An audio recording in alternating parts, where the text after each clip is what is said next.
মেহের যুব সমাজের উদ্যোগে আরাফাত রহমান কোকো ব্যাডমিন্টন টুর্নামেন্টে ১৬ দলের জমজমাট প্রতিযোগিতা।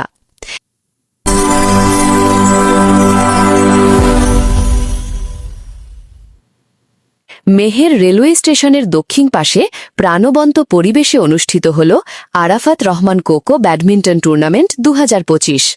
মেহের যুব সমাজের উদ্যোগে আয়োজিত এ টুর্নামেন্টে ১৬টি দল অংশগ্রহণ করে।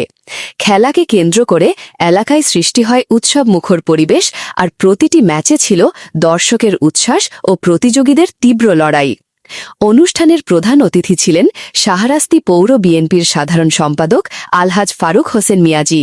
বিশেষ অতিথি ছিলেন পৌর বিএনপির সাবেক সাধারণ সম্পাদক মোহাম্মদ আক্তার চৌধুরী।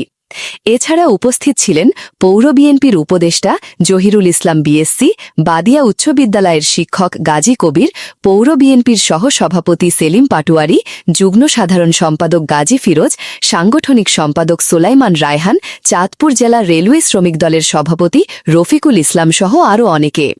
টুর্নামেন্টে চ্যাম্পিয়ন দলের প্রাইজ মানি ছিল ৩০,০০০ টাকা এবং রানার্স আপ দলকে দেওয়া হবে ২০,০০০ টাকা।